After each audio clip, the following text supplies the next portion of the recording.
ముందుగా స్వప్న సార్ మేము ఎప్పుడు ఓకే ఓకే ఓకే ఓకే ఒక్క నిమిషం స్వప్న ఈరోజు ఒక్క నిమిషం స్వప్న ఈరోజు మనం సార్ ఉన్నాను సార్ మీరే లౌడల్ ఆత్రం చిన్న ఉన్నాను సార్ చిన్న సన్మానం ఆశీస్సులు గారికి వాళ్ళ శిష్యుడైన రొట్టె గారికి చిన్న స్వప్న కెమెరా జూమ్ చేసుకో కొంచెం స్వప్న ఉన్నా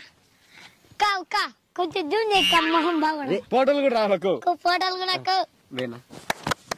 చప్పట్లు మళ్ళీ ఇంకొకసారి చప్పట్లు గట్టిగా ఇంకోసారి నాకేచారు వేసుకో కమాని చాలా పనులు ఉన్నాయమ్మా మనకు సార్ వాళ్ళ గురువు గారికి అయినటువంటి ఆశీస్సులు గారికి తెల్ల పంచాయతీ తరపున థ్యాంక్ యూ సార్ తెల్ల పంచాయతీ తరపున థ్యాంక్ యూ సార్ ఓకే మిమ్మల్ని చిన్న క్వశ్చన్లు అడుగుతాను తప్పకుండా సార్ తప్పకుండా నువ్వే కంటారా ఉండురా నాయనా వద్దులే వద్దులేరా రే మాట్లాడు నువ్వే మాట్లాడు చిన్న మాటలు ఈ రోజు మనము రొట్టె గారితో ఉన్నాము రొట్టె గారు మీరు ఫేమస్ అయినారు బాగా చాలా ఫేమస్ అయినారు కొన్ని చిన్న క్వశ్చన్లు అడుగుతాము వాటికి మీరు కరెక్ట్ గా మంచి సమాధానం చెప్తామని మేము ఆశిస్తున్నాము చెప్తాను రొట్టె గారు ఈ రోజు ప్రపంచము ఈ రాజకీయాల వల్ల చాలా అస్తవ్యస్తలో పడిపోయింది అంటున్నారు దానికి మీ మాటలు ఏం చెప్తారు నేను ఒకటి చెప్తానా ఓకే రాజకీయాల గురించి అడగాల్సిన నేను నిన్ను రాజకీయాల గురించి అడగట్లేదు నిన్ను రాజకీయాల గురించి అడగట్లేదు అస్తవ్యస్తం అయిపోతుంది